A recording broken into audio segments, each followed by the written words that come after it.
Testing, needs to be louder, closer, better? Bud, how's that in the back? Bud says this is good in the back. You want me to turn it up? No. Some people want you to turn it down. I better silence my phone before one of these pranksters fails me. Steve Moyer. Oh, yeah. It's exactly what you would do, Steve. That's done earlier. Hi. Thanks everybody for being here. I guess most of you know me, I'm Bart.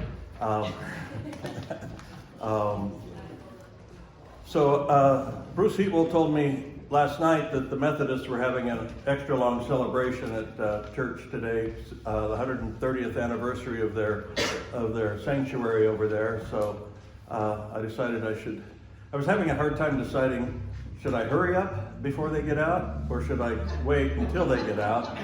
And I was kind of keeping an eye on the mimosas back there, make sure we still had plenty. And there is plenty, and feel free to get up and help yourself to mimosas or tea or more food. I was thinking if we were starting to run low on mimosas that I'd have to let you know, because you know how it is once the Methodists show up. If you don't have plenty, you're not going to have any. But Bruce is here, so the Methodists are out. And several people asked me if I was going to say anything today, and I didn't know if that was supposed to be a yes answer or a no answer. And by several, I mean two. And, Yes or no?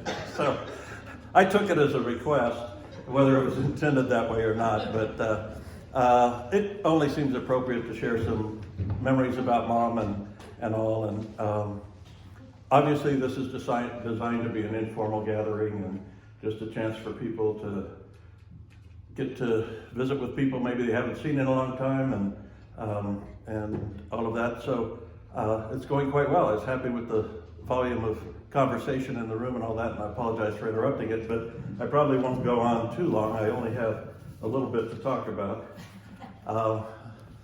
First off, I probably should start with introductions. My brother John is here. That's him, the guy that has the same hairstyle I keep in the center table there, and his son, my nephew Lucas, is up here at the front table. If anyone was coming expecting to see my middle brother Stan, I need to let you know that he passed away back in 18, I think it was. But his son Christopher, my nephew, is here, and his daughter Sarah, and Sarah's fiance Andrew. When's the wedding? In December. Well, you've already announced it. It's not like I'm spilling the secret or anything. I saw it on Facebook. It must be true. It was on the internet. Glad to have you here today. I already mentioned Bruce. He's like family. But then everybody in the room feels that way about Bruce. And I also want to introduce at the back table good friends, Bernie and Julia. Bernie's the operator and Julia's the manager and primary caregiver for the group home where my mom lived her last 3 years. I think it's about 3 years. And I just want to say they took wonderful care of her, and these neighborhood group homes for assisted living are really a blessing to have in our community.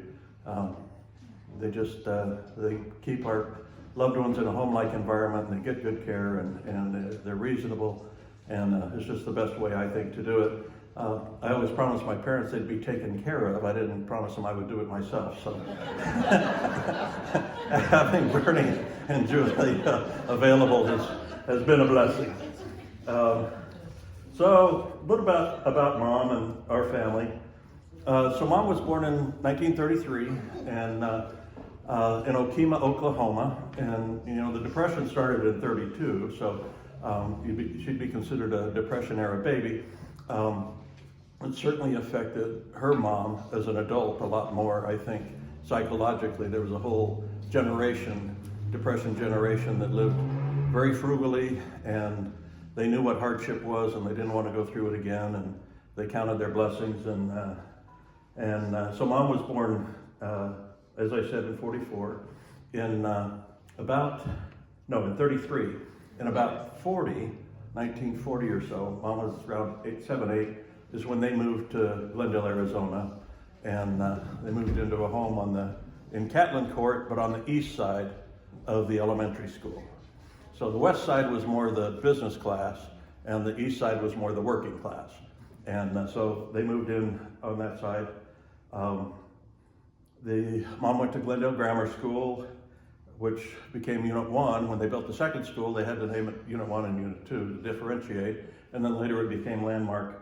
So that's how we know it today. But like so many of us, she got the pleasure of walking to school, and having a nice neighborhood school was important. She made good friends with people she stayed friends with for a long time, like Katie Catherine Carden, Judge Carden, his little girl, Becky Maines, and Martha Campbell. All three of them have passed away, Becky just recently, and at 91, Mom was the last of that generation of her friends that I know of, particularly, unless Martha's too young to be quite in that generation, I think. So, I know Mom. Martha Campbell, if the name rings a bell, Martha started the restaurant called The Spicery, and carried it to a couple different locations in Glendale. It quickly became Mom's favorite restaurant for lunch. If we were going out for breakfast, she didn't much care where we went, but if we were going for lunch, it darn well better be The Spicery. And so it was just a natural that I would have the current owners of The Spicery cater our repast today, and they've done a fine job. I appreciate it very much, Bud and Lorraine. And so we have quiche and sandwiches and desserts and all of that, as well as the mimosas. I hope you all found the mimosas in the back. I'm told there's plenty of quiche. I may be eating quiche till Memorial Day, but that'll be fine. It freezes well. And so do help yourself to be sure you get something to eat and something to celebrate with back there. So that was elementary school. In high school, she was, there's photographs of her of like 8th grade and high school and older years, so be sure to see those if you haven't. But in high school, she was involved in the school newspaper. She was a journalism student and volunteered on the newspaper. And as a senior, she also got a job freelancing for the Glendale News and the Glendale Herald, that later became the Glendale News Herald, that later became the Glendale Star that we have today. But she would write stories not only for the school newspaper, but also for local publication with those papers. And she got, through that I think is how she met this guy that worked over on Glendale Avenue for the Arizona Republic and Phoenix Gazette, and that was my dad. And Dad, when they met, Mom was she was 17, I guess, not quite 18 when they met. Dad was 26 when they married. Mom was 18. Dad had already experienced World War II and had come home from that. Dad grew up out in Peoria. We're part of the Peoria Turners. And but he was back from the war and was working, and I think he had a brand new Buick, and made a big impression in town. It wasn't long. They were married in June, right after high school graduation for Mom. So Mom's birthday's in May, so she just turned 18, graduated high school. They got married in June, and they were married for 55 years. And you like to say happily married for 55 years, and they were happily married. They weren't always happily together during that period of time, and that's no secret. That's not a secret in town or anything. But they loved each other that they knew they didn't ever want to divorce. There were just times in their life that they had a hard time living together, and never having been married myself, I don't know what that's like, except with my brother, and but maybe some of you do. So 18, married at 18 for 55 years. Dad passed away back in 2006. We grew up in the, got a chuckle out of it. It took a minute, or did somebody add to that joke? We grew up in a neighborhood over on Gardenia, just east of 51st Avenue. Gardenia and State make a U-shaped neighborhood there of about 30 houses, red brick houses that were the kind you see all over town. The realtors will know what I'm talking about. They, 3 bedrooms, 2.5 baths, a carport, and a swamp cooler. And so that's what we grew up in. And I didn't live in air conditioning until I went off to college. And but it was a great neighborhood. A lot of good friends in there. The Livelies are among them. But many in the room know Phil and Jane Lively. Phil was an educator, and for some reason we had an inordinate number of police officers. Those that were on the recent historic tour might remember that there was Bob Irish and Jerry Eldridge and Wade Bandy and Dean Bennett and a couple others that I'm not thinking of right now that all lived in that same neighborhood, as well as Melvin Sine lived in that neighborhood as well. So it was a pretty good neighborhood of solid people that the men like to get together on Saturdays and drink beer, and after getting their lawn, after having lawns mowed and all of that, then it was a pretty common thing to meet in somebody's yard, have a few beers, cook some hamburgers, and call the kids home from wherever they'd run off to, and it was a good growing up. As a young wife, Mom, I remember, and she remembered too when we talked, that she was very much into sewing. She sewed a lot of clothes, lots of costumes and things like that. She also was into cake decorating. She decorated cakes for the neighborhood girls on their birthdays, and she did it up like,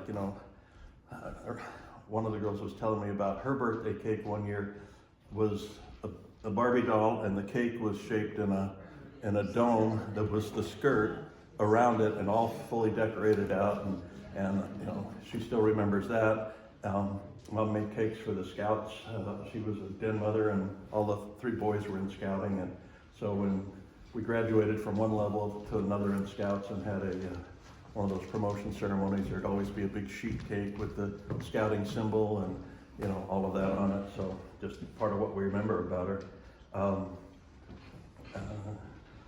As part of being in Boy Scouts, all 3 of us went up to Camp Geronimo every summer, and Dad was a scout leader, so we got to go up over Labor Day weekend as a family and spend the long weekend there in the cabins that they have around the lake and the meadow and stuff. So that was kind of always something we looked forward to at the end of every summer, was being back up on the Mogollon Rim and enjoying with everybody else. Trying to remember certain, what's going to make an impression if I talk about her, and there's one thing that I think made an impression on all 3 of us boys, and that was a vacation trip we took to Salt Lake City. Her cousin and some other family lived up in the Salt Lake area, and Mom and Dad had purchased new a 62 Chevy Impala convertible, 327 engine, 2-speed power glide. Sweet ride, wish I still had it. And so they'd had it, I guess, a couple of years probably, and we were going on this driving trip. Dad wasn't going to be coming with us, he was going to be working, but he made sure to get new tires on the car for us. So I know they'd had it long enough that it needed a set of tires, and we were headed up across the Utah-Arizona desert up there, the high desert up there, and it's a long straightaway. Mom's doing about 80 miles an hour, tops down, and Hank Williams on the radio, and the kids are like, "No, I hate it." Hated country music back then. I grew into it in college though, but we're flying through there, and get a blowout on the front passenger tire, and the car swerves a little bit. Mom keeps it under control, gets it over to the side of the road, and we hadn't stopped barely before 2 other cars stopped. A couple gentlemen jump out and kind of, "No, I'll change it. No, I'll change it. No, I'll change it." And so they had to unpack all the luggage and everything out of the trunk, get the tire and the jack and everything out, but they got it changed for us, and we headed on down the road.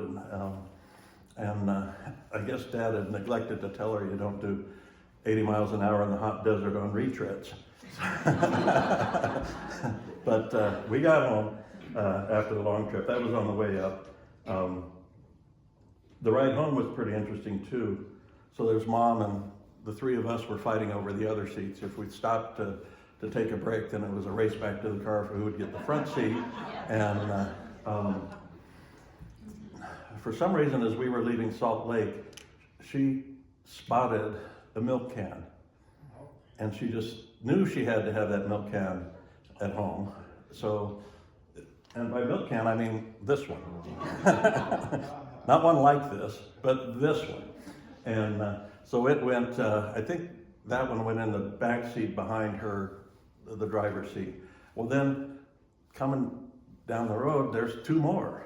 So we stop and get two more. So the front seat, both the floor of the front seat, passenger side, and the floor of the back seat, both sides, have these milk cans in us. The boys are sitting, with their knees to their nose on these milk cans all the way home from Utah. And I tell you, we bitched and moaned about that whole trip and every chance we got afterwards. And so that's just how it was.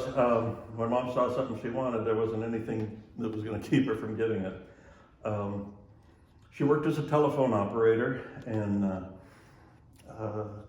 I remember that was a union job, the telecom, and I remember I was probably in second, third grade, maybe somewhere in there, that the grocery workers are on strike.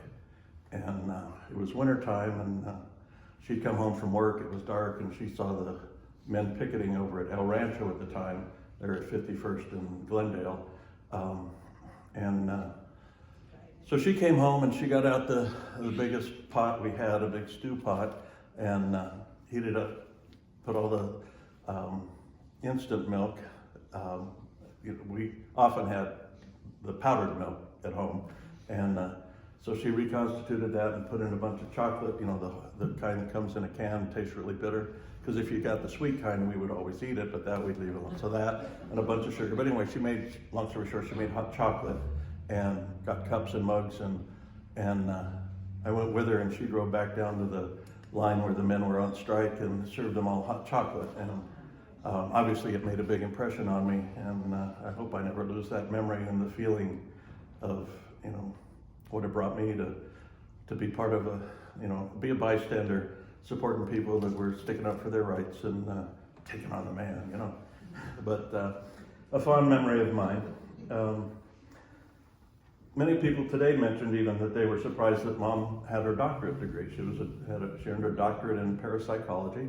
Part of it was done, what we would say online now, but it was by correspondence at the time, extension with St. Paul University in Louisiana. But she did go back and took classes on campus as well, and earned her doctorate degree, parapsychology.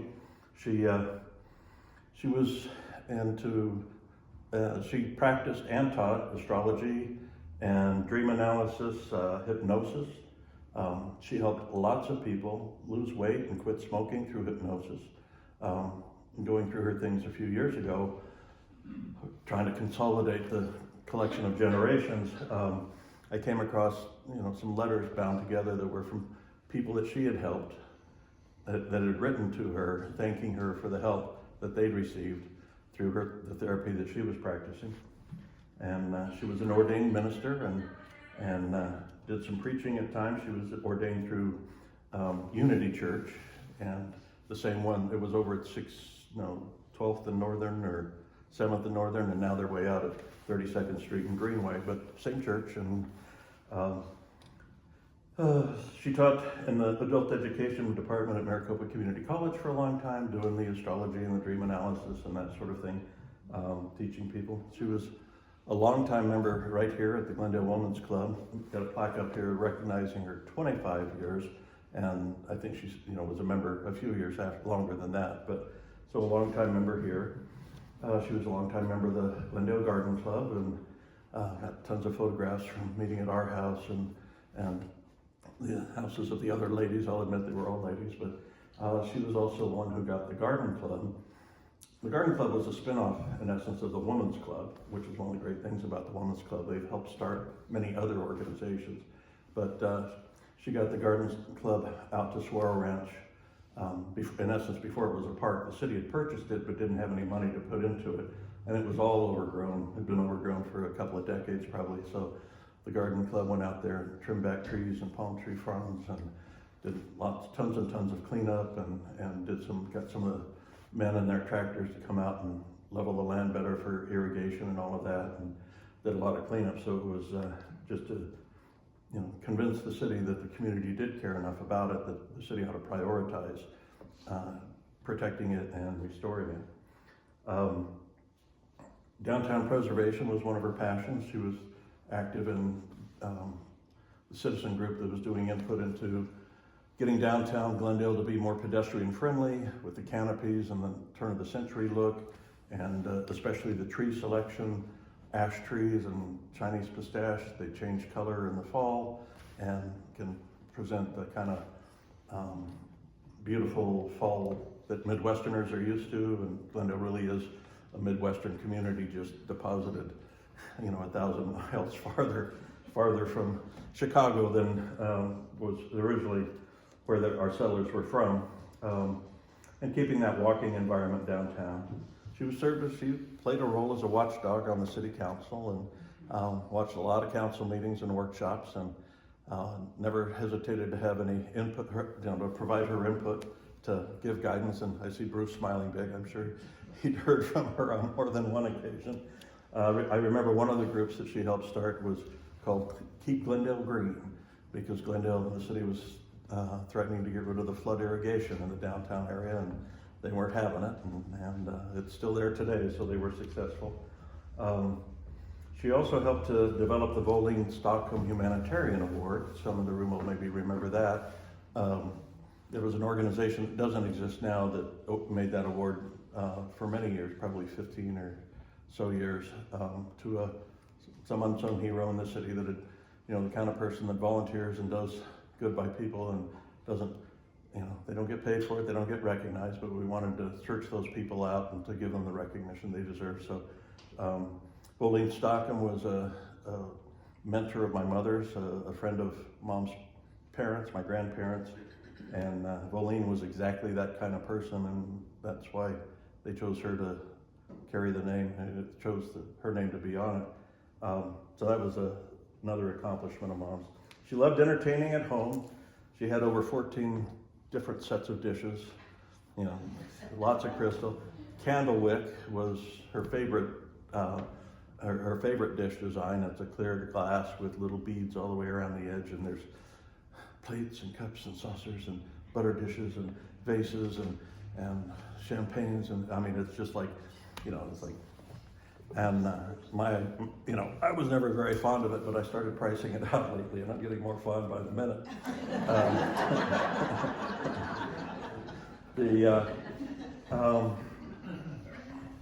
So in 2006, when Dad passed away and Mom had the big house all to herself, it was overwhelming her. She asked me to take her around and look for some, asked me if I thought there'd be someplace better for her, and I jumped at the chance, and I took her around to see some adult senior living apartment places, and we ended up picking Baptist Village, which is up on 55th, almost to Thunderbird there, and it was great for her. So if you've got parents in that era, try to get them to consider something like that. It gave her a new breath of life, of the activities and the new people to meet, and in fact, she met a great fellow named Bill, and Bill was just swell, and they spent, every afternoon together, and then dinner, early dinner, how old folks are, dinner's at 4:30 or 5, and Bill was very good to her, and they kept their own places, but it was just nice that they both found a friend to be close to that late in life, and I enjoyed it because Bill took a lot of the load off of me, but he was an addition at the same time. He was so much fun to be around himself, and had such great stories from when he was a pilot in the Second World War, and all the places that he ferried airplanes to around the world. And he loved to fish, and he taught me to fish, and used to enjoy taking them about once a month on a trip somewhere around the state. We got as far away as Douglas, and up to Flagstaff, and the chairlift up to the Snow Bowl in the summertime, and just got a lot of places that they enjoyed going. And after that, it was on to neighborhood assisted living homes, like I talked about, and the various caregivers. And as I was saying, Mom was with Julie and Bernie for about the last 3 years, and Mom did real well, but time catches up with all of us, I guess, she started declining fairly rapidly around in mid-November, and I remember the hospice nurse saying, well, it could be just a matter of days, and I said, you don't know my mom. She's going to rally, and she did, and she rallied well, and but then in January she started sliding again, and I just had the feeling that this time it was it, and but hospice took very good care of her, another great organization, and hospice care is important, and it doesn't have to be end-of-life care anymore, and they can really ease the burden on the patient and the family too. So that's really, it's really a good organization. So Mom, being into the metaphysical, was always in touch to some degree with guardian angels and all of that. And I went over Super Bowl Sunday in the evening to visit Mom, and Julia told me, she says, your mom was talking to somebody in the middle of the night, and I went in there and there was no one there. And I said, really? And so I went in and sat down and talked to Mom. I said, Mom, do you have a visitor last night? She goes, yeah, I did. I said, well, who was it? She says, I don't know. I said, well, who do you think it might have been? She says, well, I think it might have been an angel. I said, well, why would an angel be coming to see you? She says, well, I think to tell me it's nearing my time, to get ready. And the next morning is when I got the call that Mom had indeed passed, and I went over to the house, and the caregiver that was there that evening, Violet, said that, because it was Violet who told me the first about the night before, and then the next morning, Violet also and Bernie had told me that Mom had had another visitor that night, and Violet had gone to check on her, and about 4, and she was fine, but nobody there, and but when we went back to check a little later in the morning, Mom was gone, and Violet says that after I'd left that night, she went in to tuck Mom in for the night, and Mom said, Violet, I'm going to miss you.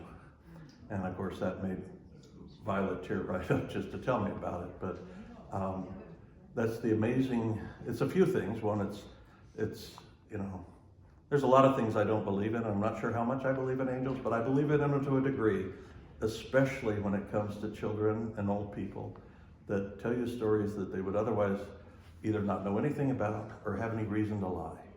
And they share those experiences. It kind of gets to me, and it also tells me too again about how great the caregivers are. And Mom wasn't just saying to Violet, she's saying to all of them that had taken care of her over the years, and to go back through Mom's phone and reach out to the caregivers whose numbers we had, and to send them the obituary and to hear back from them with their condolences and all. It's really good, special stuff. And I see a lot of heads nodding, so I know I'm not the only one that has had the experience, been able to witness the care that these group homes provide for people. Let's see, a couple other things I guess I wrote down, so I should touch on them. Several years ago, I become acquainted through business with Janice Granger. Janice used to own Chick's Lounge out there at 67th and Glendale, I think, or Bethany, something like that. I forget how it was we became acquainted, but it was either a pool table or a jukebox, I'm sure. And but Janice had passed away, and I was at her service, and I remember 2 takeaways from that in particular. One is that if you're in traffic and you're waiting to make a left turn, you're waiting for oncoming traffic to clear, don't turn your wheel early. Just wait for the traffic to clear and then turn. She was rear-ended, and that pushed her into traffic, and that's what cost her the last 30 years of being with her family. So just a little takeaway. Don't be in too big a hurry. Don't turn your wheel before you need to, just in case that should happen. And the other thing was that her daughter, Dixie, spoke and talked about her mom and how grateful she was that she and her mom had reached peace with each other. And her advice was to everybody in the room, if you haven't reached peace with your parents, don't wait, don't hesitate. It's so important for both of you. And I know that, many of us in here, I've been fortunate, both my parents lived a long life, but I know many people whose parents died early, and they may be having some of that angst too. And it's not too late, even if they're gone, to reach peace with them. And do it through a letter, or do it through, memories or whatever, but do your best to let those things go. Some people are probably wondering, when's he going to get to the religious part? And some people will be very surprised if I do. I'm just going to have a little tiny piece, and it comes from the Lord's Prayer about forgive us our trespasses as we forgive those who trespass against us. And it's not a throwaway line, and it really does, I think, deserve some examination. And it's not a gimme either. It's forgive us the way we forgive others. Forgive us as we forgive others. And in order to have that kind of grace, the high level of grace, it's to get that, we have to give that. Forgive us as we forgive others. It's not just a gimme.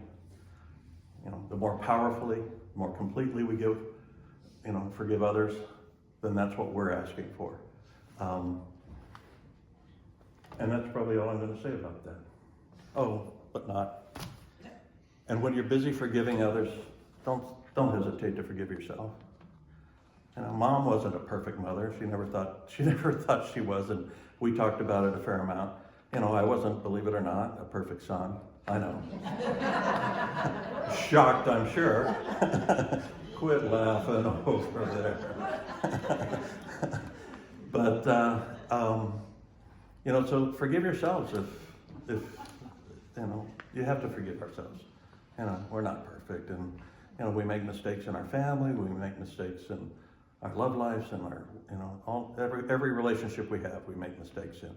And forgive ourselves and forgive them too. Life is way too short to carry those kind of burdens and those grudges around.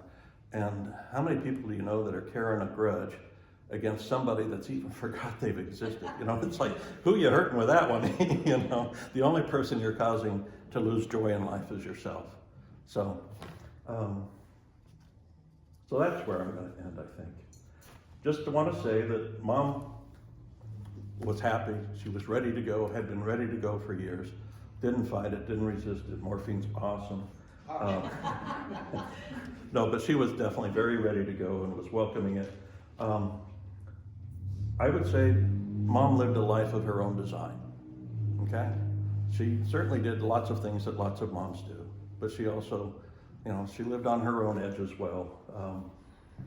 Her interests in the mystical and the dreams and the crystals and the astrology and all of that is kind of a testament to it. Her love for Christmas and Christmas trees. If she wanted Christmas trees, 20 of them in the house, she'd get 20 Christmas trees, and Dad would make sure that she got them. And if she wanted to paint the living room walls turquoise, she would. She was the first person. It was crazy. It's nuts how crazy people went when she actually painted the walls at home a color other than white. Now everybody does, even if the color's gray. Sorry about that, realtors. But people just couldn't understand, why in the world would you paint the walls turquoise? But she did. She loved turquoise. She liked the color, and that's what she did. So living a life of your own design is incredibly important, and that's probably where the real joy in life lives. And so that actually is.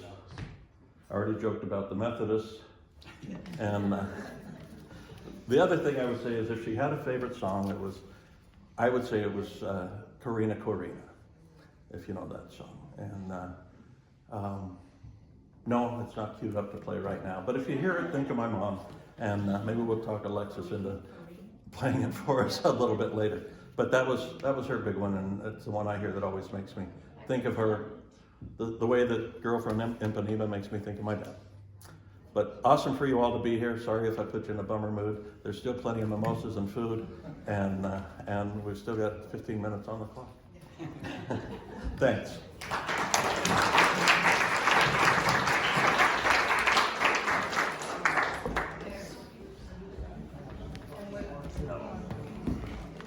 Y'all want to sing it together? You want me to find you a song? You can, yeah, sure.